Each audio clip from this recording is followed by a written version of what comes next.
Alright. Hello, my paranormal pal. You have made your way to Renegade Files, your covert connection to paranormal events and unsolved mysteries. I'm your host, Lex Gordon, coming at you from the Jungle Villa Outpost, deep in the uncharted tropics. This is Renegade Files episode 21, the Rendlesham Forest UFO incident.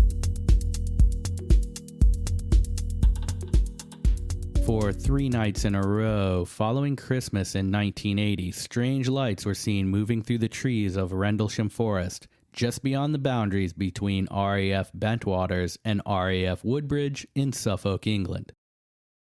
At the time, RAF Bentwaters was occupied by the US Air Force, and the then UK-American joint venture Airbase was NATO's largest, and the location secretly housed a cache of nuclear weapons.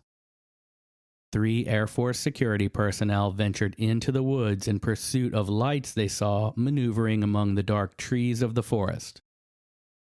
Their reports prompted further investigations on the subsequent nights when the lights were seen again, and Lieutenant Colonel Charles Halt, who initially went into the field to debunk or find an explanation for what the men had seen, wound up seeing and chasing the unidentified flying objects for several minutes.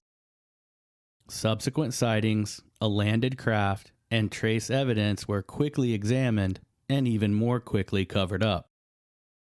Since then, the stories have grown, and the Rendlesham Forest UFO incident has entered such legendary UFO status as to be referred to as Britain's Roswell.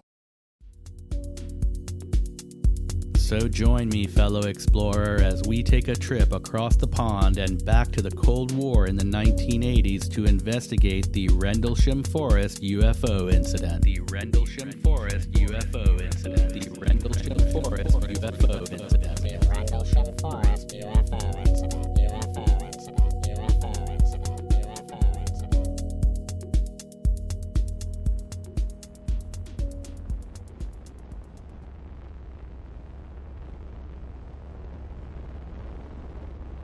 Part 1. On Patrol. In the cold early morning hours on the day after Christmas in 1980, military security officers were on duty patrolling the fence lines within RAF Woodbridge, a US manned airbase in Suffolk, England, which is north of London and just inshore from the southwest British coast of the North Sea. RAF Bentwaters is a second airbase that is situated about 4 miles north of Woodbridge, and the Rendlesham Forest lies between the two. In the early morning hours around 0300, the patrolman saw a red light descend from the sky into Rendlesham Forest about a mile beyond what is known as East Gate, which is a gate that marks the perimeter of the base and closes off a road that leads into the forest. These men called into headquarters, and other security officers nearby, hearing the radio traffic, came to join them. Together, they watched the glowing red light move among the trees, then change into a bright white hazy dome. The patrolman called Staff Sergeant James Peniston, who was informed that there was a possible downed aircraft at the base perimeter, and that they were sending Airman Ed Cabanasag to pick him up. Cabanasag and Peniston joined Airman First Class John Burrows, Sergeant Randy Smith, and Airman First Class Richard Bertolino, among others who had met up with the other patrolmen at the East Gate. All of these men saw a glowing dome-shaped light in the woods. Sergeant Peniston described it as a whole canopy of forest with a white bubble of light over it. Peniston, Burrows, and Cabanasag exited the base gate and walked into the woods to investigate. The men were unarmed, forced to leave their weapons on RAF Woodbridge property due to a treaty with Great Britain. Airman Ed Cabanasag would later say that he thought it was a prank. He was new to the Air Force and to the base, having only been there for 3 days, so he thought that they were leading him to a pond to throw him into or something like that. But it was no prank on the new guy. As the 3 men moved toward the glowing light in the forest, Airman First Class Richard Bertolino and Sergeant Randy Smith, who had stayed behind, moved to a location called Bunker Hill, which was the highest ground they could get to on base. This position gave them what Airman Bertolino described as a great triangulation between the object, the men in the woods, and the remaining security patrol back at the gate. Peniston, Burroughs, and Cabanasag moved cautiously through the dense, dark trees of Rendlesham Forest on their way toward the eerie glowing light ahead, armed only with flashlights and radios, the frozen ground cover crunching under their boots, their chilled breath adding plumes of mist to the forest fog. As they came to 20 or so yards from the edge of the light, it vanished, leaving them surrounded by darkness, their swinging flashlight beams glancing from tree to tree. No weapons. Vulnerable. Burroughs called back to gate security to ascertain any input they might have about the light. Had it ascended? Could they see it anywhere? But as he did, he found that he could transmit and receive only static. The other two radios malfunctioned as well, and the men knew they were alone, and now they were cut off from backup. Burroughs said that they began to notice an electric charge in the air. Their hair stood on end, and a static electricity effect crackled with every movement, with every step. The men said that they then experienced a bizarre slowing of time and motion. They had the sensation that each step and footfall took twice as long as normal, and they had the dreamlike feeling of being forced to walk in slow motion. They had to consciously struggle to push forward and move through what felt like increased gravity and slowed time. After a few minutes, their walking gradually returned to normal, and they looked at each other in silence. They kept going. They heard farm animals in the distance begin to howl and cry out in what they described as a frantic commotion. Then the men saw a dim red glow in the clearing ahead, and they slowly advanced. As they came to the final rows of trees before the grassy opening, they saw a craft on the forest floor. Peniston and Burroughs moved toward the craft as Cabanasag held a position several yards behind them to watch the trail behind and to watch the other men's backs. Peniston said the craft was black, had a triangular base, and was shaped somewhat like a pyramid, except that it had a ledge about halfway up that intersected with a dome on top. There were no visible windows, and the entire object seemed to be seamless and solid. Multicolor lights swirled under the craft's surface, and they seemed to be part of the material itself. It was as smooth as glass and had markings etched into the surface, blue, glowing, geometrical shapes. The craft emitted a faint glow beneath it. It was silent. Peniston made notes in a notebook of the craft's size, shape, appearance, and he made detailed drawings of the markings on the surface of the craft. Peniston says at one point he reached out his hand and touched the glowing symbols on the craft. He said the body of the UFO looked and felt like smooth black glass, but the integrated markings felt coarse like sandpaper. Burroughs said the craft silently lifted off, moved with dexterity through the trees, then was gone in the blink of an eye. The three men returned to Eastgate, where they told Airman First Class Bertolino what they had seen. He said, quote, "You could tell something had happened to them." At this time, Bertolino also saw the notes and drawings made by Peniston in his notebook.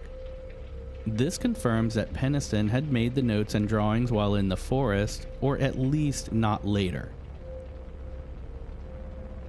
They drove back to the base to find men in civilian clothes waiting for them.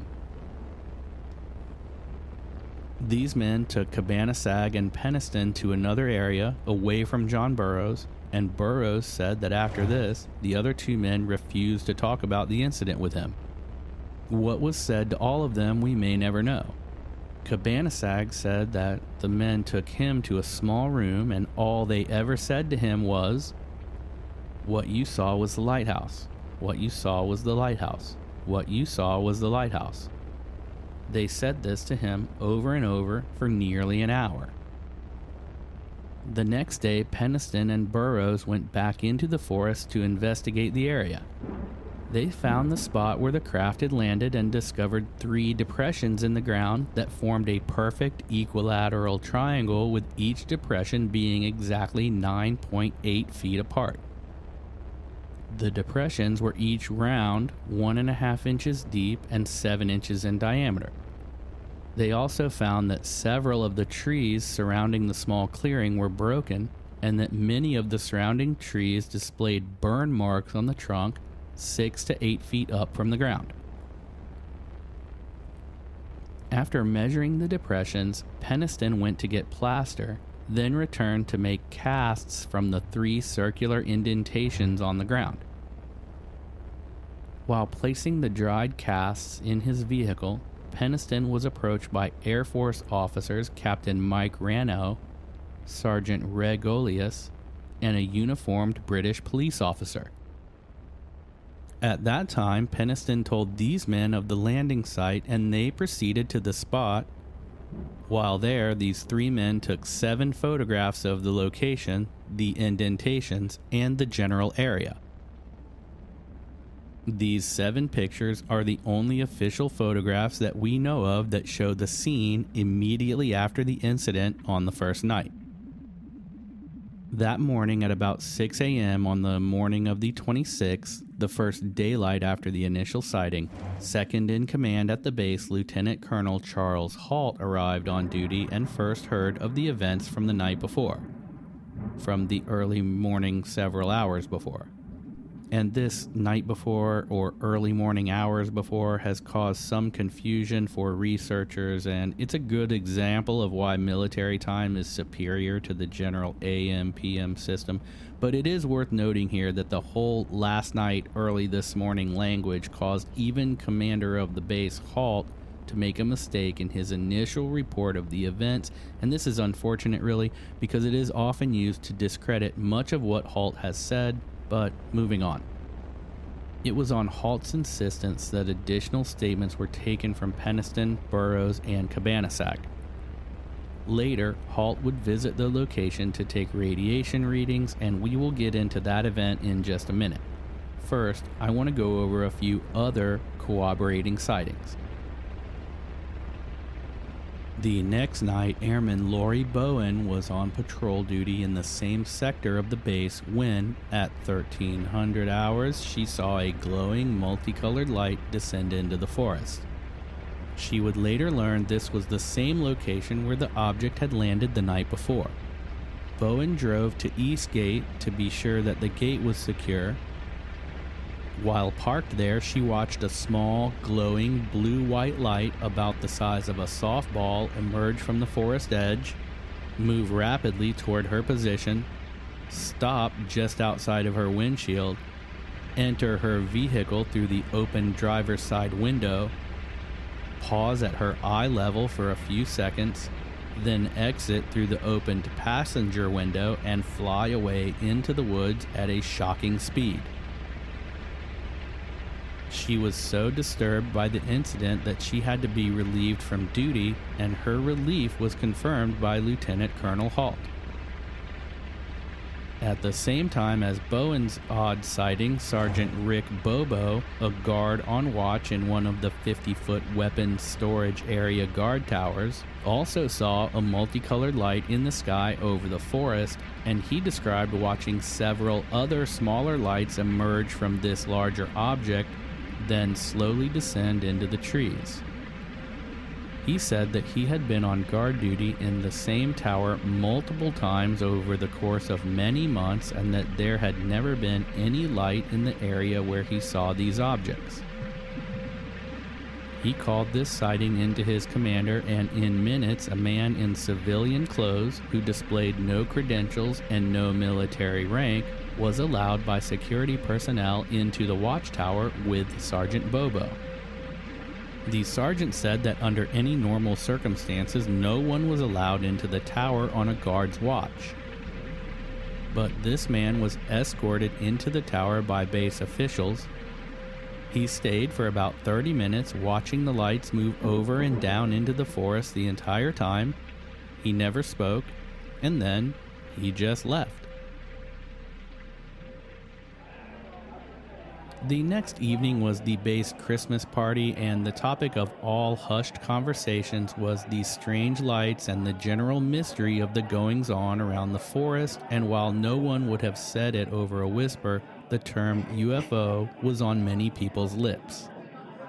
It was amid the Christmas party that the word came in that the lights were back. The higher-ups in attendance pulled Halt aside and basically told him, "Get out there and get this thing sorted out."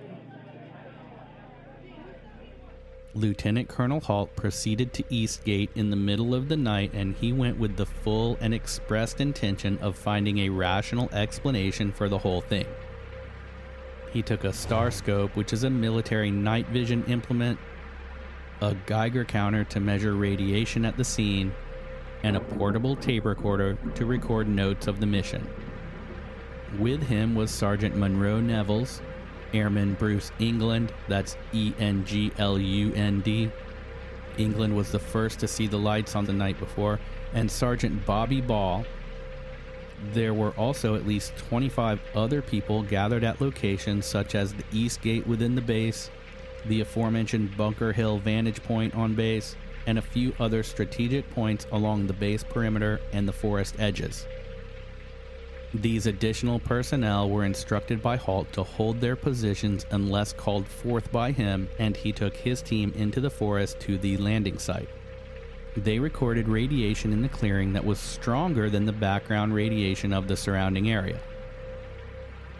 The strongest levels of radiation were at the center of the triangle formed by the depressions, within the depressions themselves, and on the sides of several trees surrounding the clearings where the tree trunks showed visible burn marks.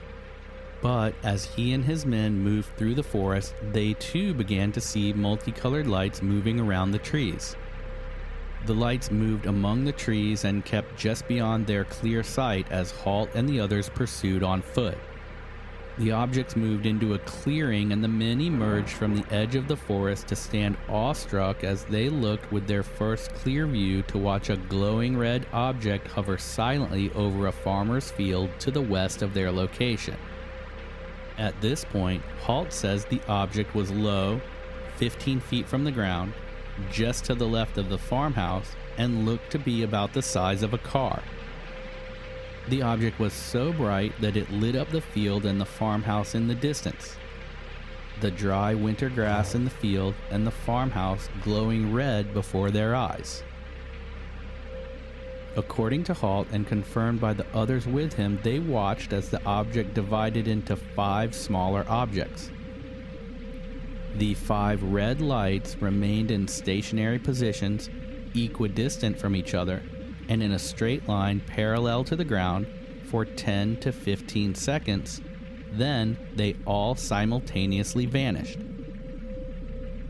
The men crossed the field, came to a small creek, and crossed it to continue into the field beyond. As they did, they saw 2 other glowing red objects, one in the north and one in the south. The southern object moved in and stopped directly above them, emitted a white beam of light about 1 foot in diameter that stretched from the silent craft 400 feet above down to the ground a mere 3 yards from their feet. The men started to back away, but within 5 seconds the beam was gone, as was the craft above them. At this point, Halt decided to return to base, and as they made their way back toward the forest, they saw a red light over the base, and it emitted a similar beam down toward what Halt estimated was the weapons storage area. Halt radioed to the guard at the WSA tower, who positively confirmed the object as hovering over the weapons storage area and emitting a white beam down onto the bunkers at the facility. As if this case needed any further intrigue, we also have another account of the event on this night from Larry Warren, who was a young airman first class at the time, and he had just arrived at the base days before. On the night that Halt and the others pursued the UFO to the farmer's field, Airman Warren was on perimeter watch duty.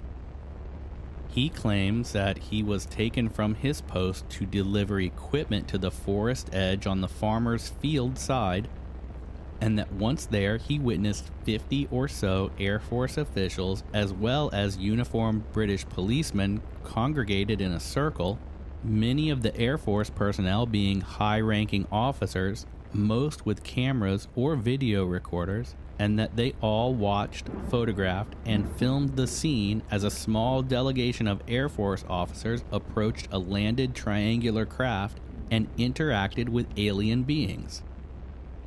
Now, Lieutenant Colonel Halt believes that this version of events is part of a deliberate disinformation campaign generated by high-ranking agents in the U.S. intelligence community and orchestrated to discredit the events and testimony surrounding the UFO reports on record. He suspects that Airman Warren is the victim of some kind of mind control operation, and even Larry Warren himself told researcher and former RAF policeman Gary Hesseltine, quote, "I do not know what's real and what's not, but that's my version of the events." End quote. That is the basic rundown of the initial sightings by the patrolmen on the first night, their investigation of the scene and measurements of the landing depressions and observations of burnt and broken trees the following day, and then the subsequent debunking excursion pursued by Halt, which ended up in one of the most credible and fantastic UFO encounters of the modern era. To get a feeling for exactly how incredible this event was, we are lucky enough to have the audio tape recorded by Lieutenant Colonel Halt on that legendary night. It has come to be known as the Halt tape. The tape is just short of 20 minutes long, but most of the first half or more is the men taking radiation readings at the landing site. It is interesting, and you can read the tape transcript or listen to the entire Halt tape in the dark intel files for this episode by clicking the Patreon link in the show notes or from our website at therenegadefiles.com. For now, we'll start the tape just before the men first see the UFO, then we'll hear their audio notes as they pursue the first light, then see multiple objects. The main voice is Lieutenant Colonel Charles Halt. The other voices are Sergeant Bustinza, Sergeant Nevels, and Lieutenant England, and for the most part, they are just answering questions from Halt. The content of what they're seeing is easy to follow, and exactly who is saying what is not terribly important to this piece of evidence. You can find out exactly who's speaking on the tape in the tape transcripts if you want to. Okay, this is cool. Here we go. 0148, we're hearing very strange sounds out of the farmer's barnyard animals. It's very, very active, making an awful lot of noise. Yes, in a pigmentation. You just saw a light where? Wait, now slow down. Where? Right in this position here, straight ahead, in between the tree. There it is again. Watch, straight ahead off my flashlight there, yeah, sir. There it is. Hey, I see it too. What is it? We don't know, sir. So, can I get some?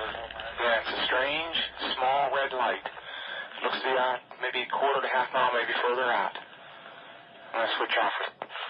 The light is gone now. It was approximately 120 degrees from the site. Is it back again? Yes, sir. Oh, that's the flashlight set. Let's move out to the edge of the clearing so we can get a better look at it. See if you can get the star scope on it. The light's still there, and all the barnyard animals have gotten quiet now. Yeah, we're heading about 110 to 120 degrees from the site out through to the clearing now. Still getting a reading on the meter. About 2 clicks. Meter's jumped 3 to 4 clicks, getting stronger. Now it's stopped. Now it's coming up. Hold up. There we go. It's about approximately 4 foot off the ground. It's coming up to 110 degrees. All right, just turn the meter off. You gotta say that again. About 4 feet off the ground, about 110 degrees, getting a reading of about 4 clicks. Yes, sir. Yeah, but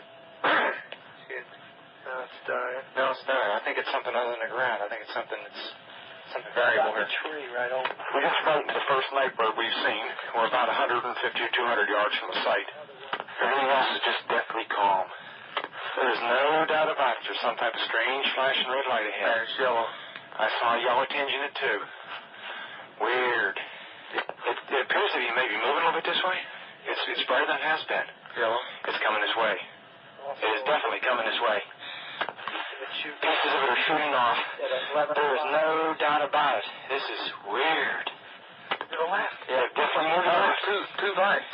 One light to the front, Okay. one light to the left. Keep the flashlights off. There's something very, very strange. Keep the headset on. See if it gets any stronger. Okay. Give us a rundown. Notation that this is on a beta reading, too. It's on a beta reading? Beta Okay. shield has been removed. Okay. Pieces are falling off it again. And it just moved to the right. Yeah. Off to the right. Strange. Oh, well, when again to the left. Let's approach to the edge of the woods up there. You want to do without lights? Let's do it carefully. Come on. Okay, we're looking at the thing. We're probably about 200 to 300 yards away. It looks like an eye winking at you. It's still moving from side to side. And when you put the star scope on it, it sort of has a hollow center, or a dark center. It's like the pupil of an eye looking at you and winking. And the flash is so bright through the star scope that it almost burns your eye. We passed the farmer's house and across in the next field. Now we have multiple sightings of up to 5 lights with a similar shape and all, but they seem to be steady now rather than a pulsating or glow with a red flash. We just crossed the creek, and we're getting what kind of readings now?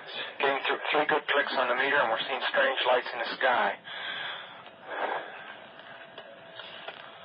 244, we're at the far side of the second farmer's field, and made sighting again about 110 degrees. This looks like it's clear out to the coast. It's right on the horizon. Moves about a bit and flashes from time to time. Still steady or red in color. Also, after negative readings in the center of the field, we're picking up slight readings, 4 or 5 clicks now on the meter. 305, we see strange strobe-like flashes to the rather sporadic, but there's definitely something, some kind of phenomenon. 305, at about 10 degrees horizon directly north, we've got 2 strange objects, half-moon shape, dancing about with colored lights on them. But guess to be about 5 to 10 miles out, maybe less. The half-moons have now turned into full circles. As though there was an eclipse or something there for a minute or two. 0315, now we've got an object about 10 degrees directly south, 10 degrees off the horizon. And the ones to the north are moving, one's moving away from us. It's moving out fast. This one on the right takes away, too. Yeah, we're both heading north. Okay. Hey, here he comes from the south. He's coming toward us now. Now we're observing what appears to be a beam coming down to the ground. This is unreal. 330, or 0330, and the objects are still in the sky, although the one to the south looks like it's losing a little bit of altitude. We're turning around and heading back toward the base. The object to the south is still beaming down lights to the ground. 0400 hours, one object still hovering over Woodbridge base at about 5 to 10 degrees off the horizon, still moving erratic and similar lights and beaming down as earlier. That is awesome. It's obvious that what these men were seeing was not some mundane object like a star or a spotlight. They moved across the farmer's field and looked back toward the base and saw one object over the base, which was them looking in the direction exactly opposite from the lighthouse, so it's not the lighthouse, and we'll get fully into that later. That audio tape is one of the most amazing bits of UFO evidence ever captured and made available to the public. But anytime I investigate a UFO case here on Renegade Files, I always look for any corroborating witnesses. In this case, there are several who have gone on the record. We already talked about Airman Lori Bowen, who had the small ball of light fly into the interior of her vehicle and understandably freak her out. And we know about Sergeant Rick Bobo, the tower guard, who saw a multicolored light divide into several smaller lights and move into the forest. Both of these events on the night before Halt went into the field with his team to investigate. Civilian Jerry Harris saw the craft from his backyard that looks across a field toward the edge of Rendlesham Forest just days before the incident at the airbase. He said it was silent, and that he watched the object perform maneuvers, moving vertically, then descending, then moving horizontally, over and over for 45 minutes. He decided to jump in his van and drive across the field road into the forest to investigate for himself. He was stopped by two men, one a military policeman and the other an English policeman, who made him turn back. On the day before the main Rendlesham UFO sightings, Captain Lori Renfelt, this is a different Lori, was on security patrol duty at RAF Bentwaters when she saw a UFO as well. She initially thought it was an aircraft landing at the base, but the runway lights never came on and the craft did not land on the runway. She said that the light became very bright white, made several definitive movements with abrupt right-angle turns, then split into three smaller lights which proceeded to fly directly over the airbase runway at a low altitude and at an incredibly high rate of speed. This account mirrors the description made by Halt that also described an unidentified object dividing into multiple objects. Also at Bentwaters the day before, Sergeant Randy Smith saw an orange glowing light in the woods along a fence line he was patrolling. Altogether, we have the first three airmen, Lori Bowen, Rick Bobo, civilian Jerry Harris, Captain Lori Renfelt, and Halt, and the men with him, also Sergeant Randy Smith. That's at least 12 individuals providing reports of UFOs that we know of for sure, and by some accounts, there are others. Part 2. The Aftermath. The days following this string of incredible UFO sightings generated several pieces of evidence, testimony, and added unusual events to this already amazing case.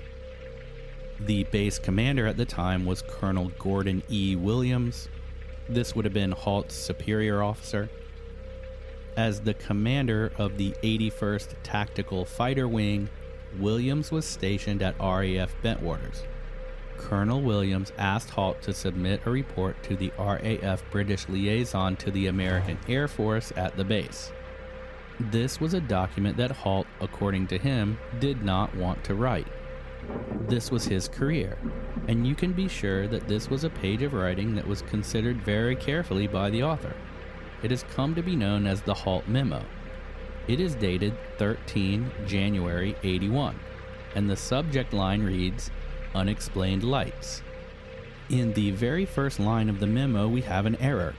It reads, early in the morning on 27 December 80, approximately 0300 L, two U.S. Air Force Security Police patrolmen saw unusual lights outside the back gate at RAF Woodbridge. Okay, so the error is the date.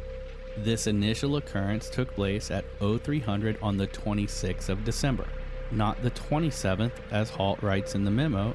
Halt says he wrote the letter from memory. and that the dates were not that important because the memo was meant to convince the British Ministry of Defense to do their own investigation into the matter, since it had occurred on British soil that was outside of the RAF site and in the forest where the US Air Force had no official authority. He said that at the time he did go back through the records but could not find the base logs for the dates in question, so he just did the best he could. John Burroughs wrote in a 2008 forum post that he believes that the dates were written incorrectly to confuse the issue and cause problems deliberately, or to form the basis for discrediting the stories. And if that's the case, it may have worked because debunkers are quick to point out this inconsistency, but in the end we're talking about 3 days and events that took place at times like midnight and 3 a.m. So do you say that 3 a.m. is on Friday night or Saturday morning? It's both, and the dates in the memo aren't off by weeks. It's just a matter of getting the wee hours of the morning mixed up, and I don't look at it as a big deal. It is unfortunate though. Moving on. More witness statements were gathered from other witnesses on the nights in question. Several airmen, including Burroughs, Cabansag, and Peniston, were questioned by OSI, that's the Air Force Office of Special Investigations, and by other unknown officials.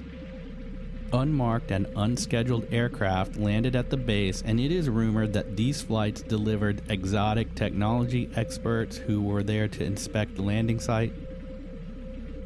Another solid document is called the Halt Affidavit, which was notarized in June of 2010. In it, Halt once again summarizes the events in one page of 11 sections. Section 11 reads, "The security services of both the United States and the United Kingdom have attempted, both then and now, to subvert the significance of what occurred at Rendlesham Forest and RAF Bentwaters by the use of well-practiced methods of disinformation."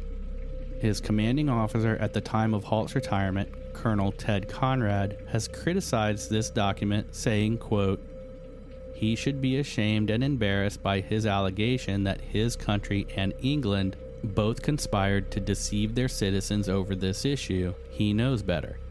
However, Conrad also acknowledges the events remain unexplained. Another facet of the aftermath of this case concerns the medical records of many of the people involved.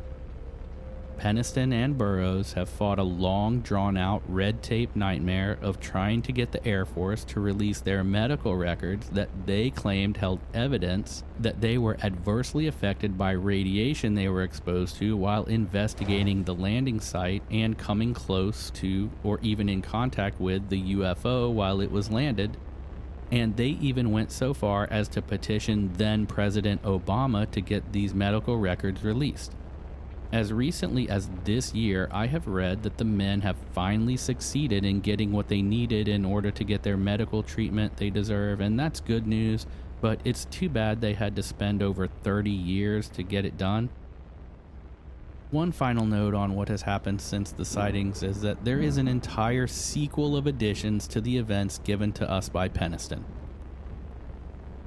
It seems that around 2010, Peniston revealed that when he touched the hieroglyphics on the craft back in 1980, that he lost his sense of sight and hearing and was engulfed in white light, and that ever since he has been plagued by visions of binary code.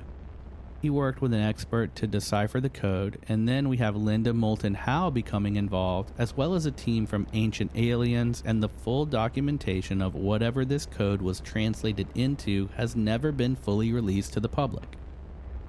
This entire white light blindness and deafness of the transmission of binary code into Peniston's waking mind only emerged 30 years after the event, and after many regressive hypnosis sessions that Peniston has taken part in. Those are just the facts. Part 3. The official debunking. The first official explanation we will look into is the lighthouse. The main narrative used to explain the Rendlesham Forest UFO incident falls into that category of the official explanation being more improbable than the paranormal event. Official Air Force documents claim that the entire Rendlesham Forest UFO incident was the misidentification of the Orford Ness Lighthouse by those who claimed to see UFOs. If we believe that the Orford Ness Lighthouse beacon was the light that caused the Rendlesham Forest UFO sightings, then we must also believe several other suggestions that it implies. First, we must believe that a lighthouse that is 6 miles from the east gate at RAF Bentwaters, and which has stood at that same location for 188 years at the time of the sightings, caused U.S. Air Force police, who patrolled the same areas night after night, to suddenly think for 3 days in a row that this brick tower lighthouse beacon was a UFO.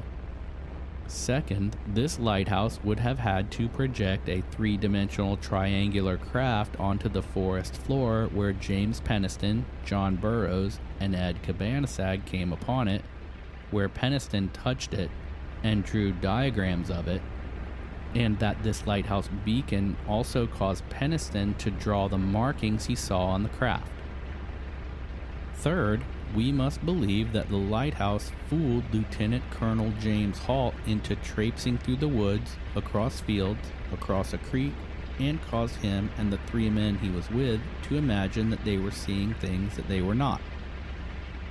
When Halt and his team emerged from the forest and first saw a clear view of the car-sized glowing red craft, they said it was 15 feet from the ground and to the left of the farmhouse. From their vantage point across the farmer's field, the lighthouse is above and to the right of the farmhouse roofline. So this discounts the official version that tells us these men saw the lighthouse beacon. This object also illuminated the side of the farmhouse facing the men, which is a feat impossible for the lighthouse since it is a few miles on the far side of the house and high above it.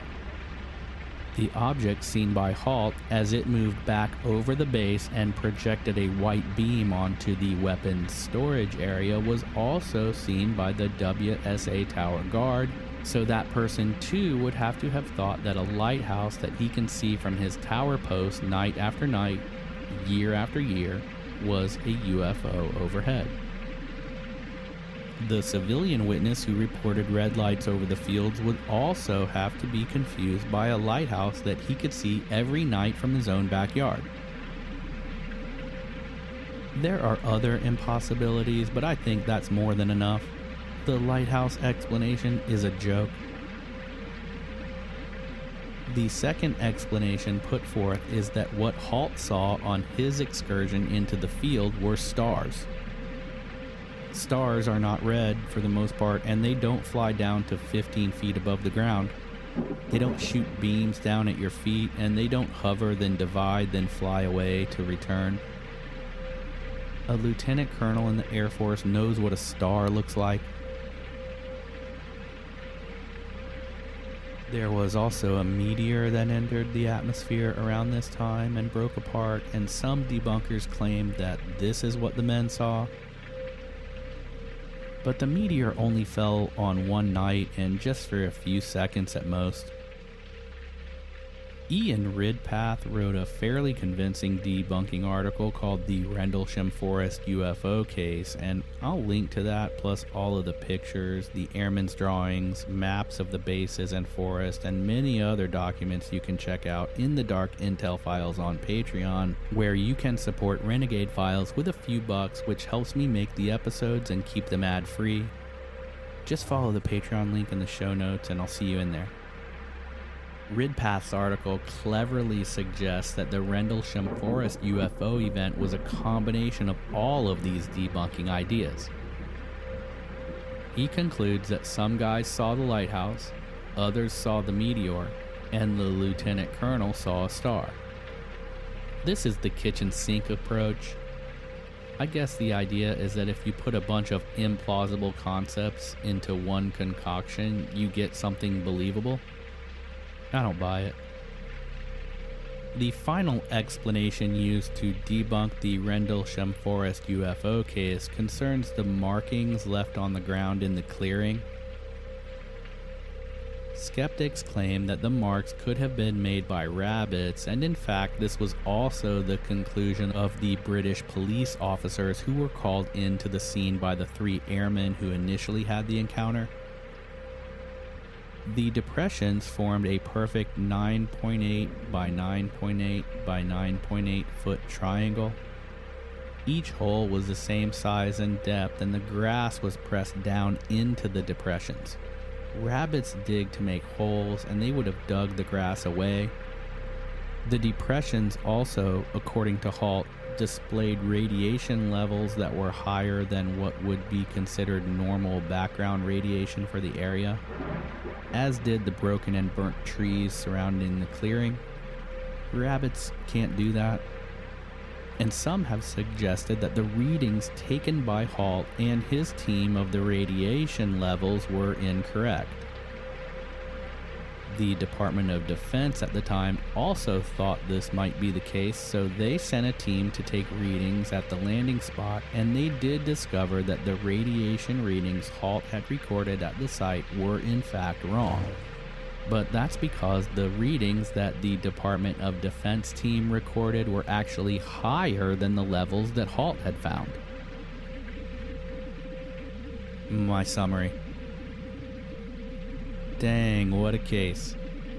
This was a story I knew I would get to on the Renegade files, and there is so much going on here. You could spend years looking into it, and many people have.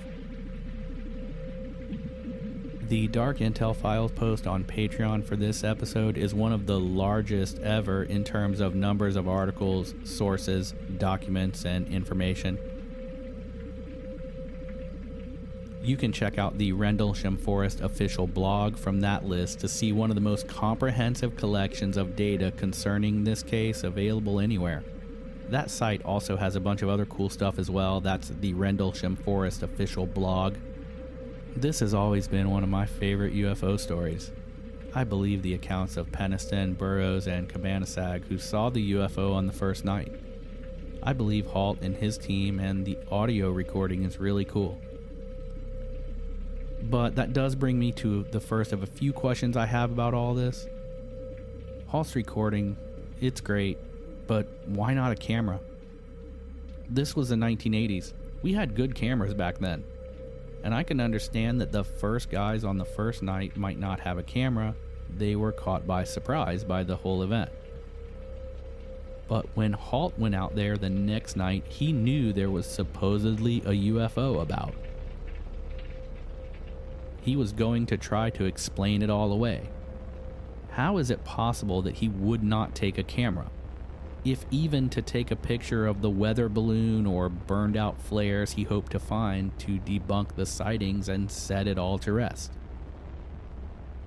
This begs another question. Did he have a camera?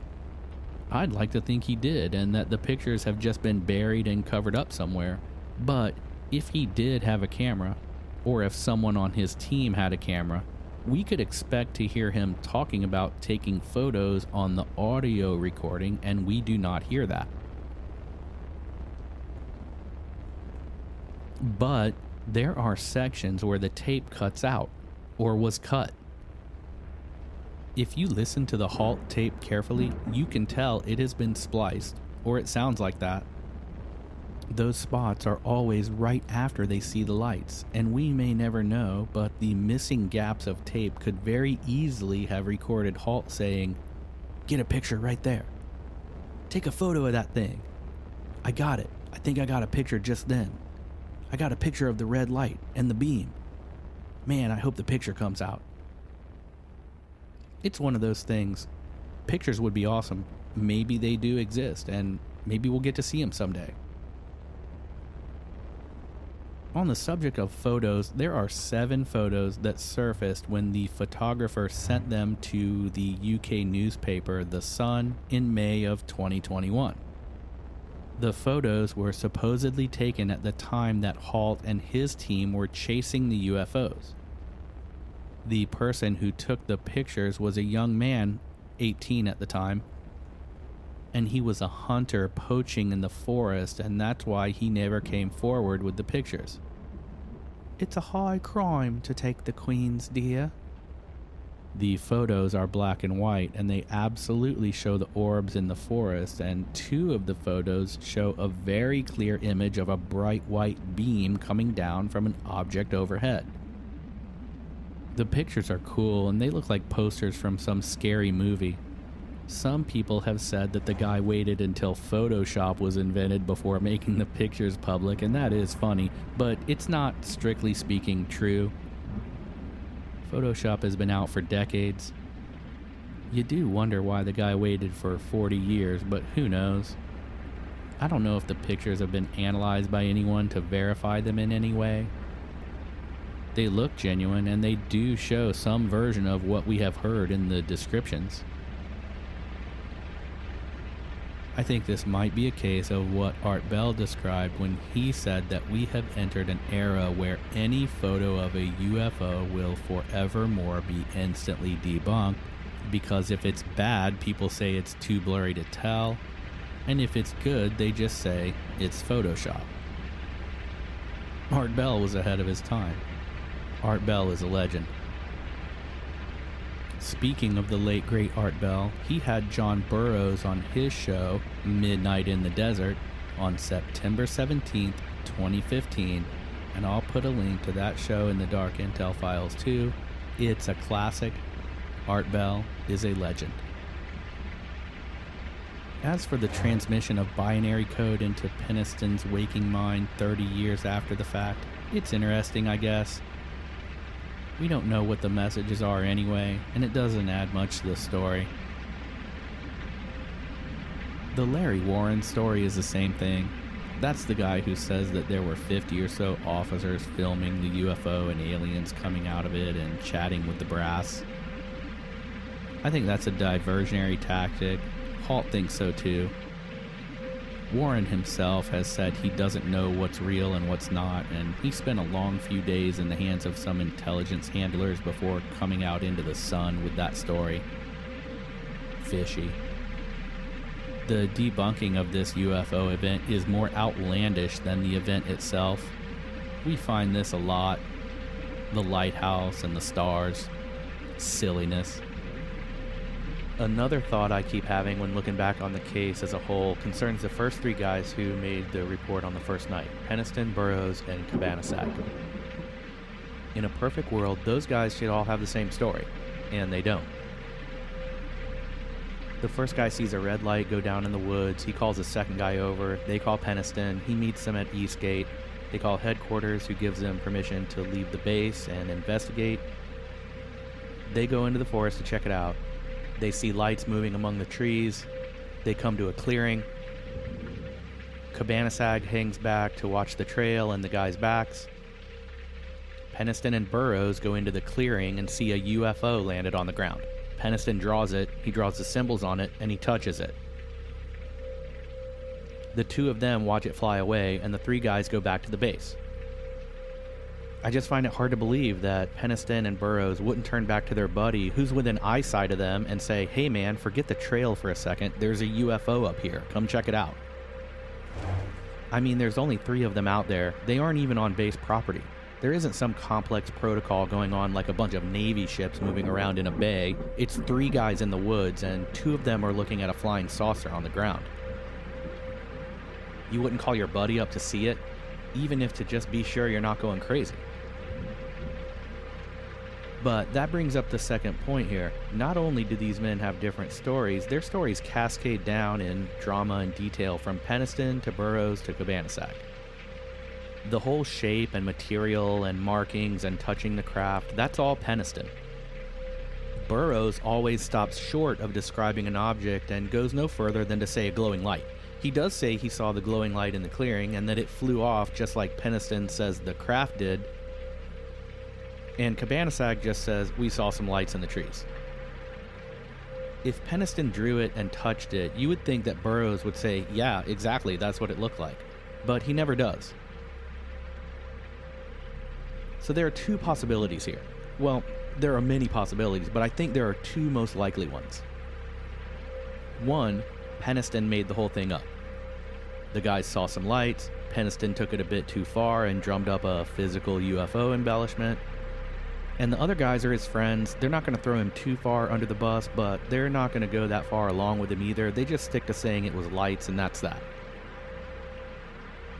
That's the skeptical viewpoint, and as I've said, it is a possibility. But I think there's another possibility here too, and that is that these three men have different stories because they have different career goals and ideas about how to accomplish whatever those are as they make their way through the military.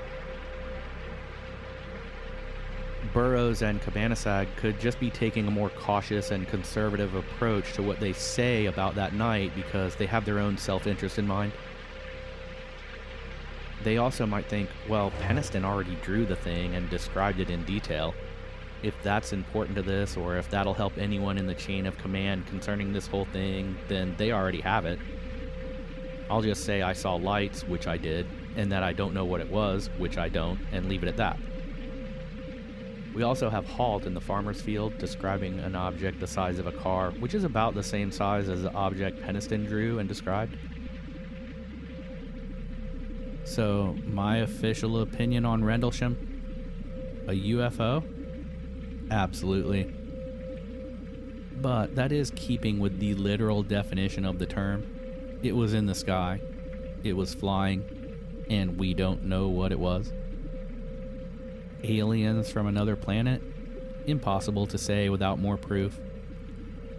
Peniston and Burroughs have said as much. They know what they saw. They know it was unusual and real. They can't and won't say it was alien grays.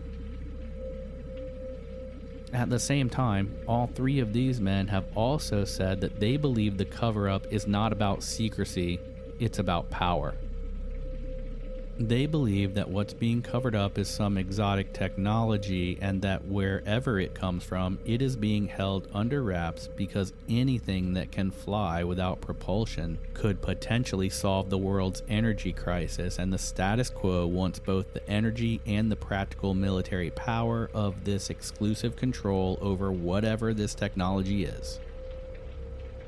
As for that proof I'd need to definitively say that this case was an alien craft from another world, I think I'd have it if Lieutenant Colonel Halt did have a camera with him that night, like I speculate he did.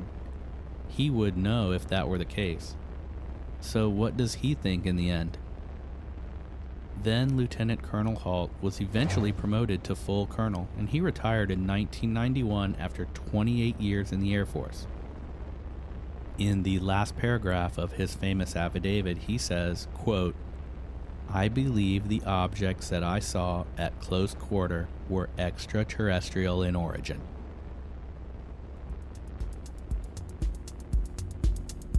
Thank you for coming with me to Rendlesham Forest. Go ahead and share Renegade files with that one crazy friend you have by sending them our website at therenegadefiles.com.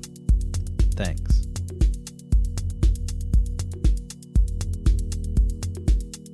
Tune in next time when we dive deep into another fantastic tale of intrigue.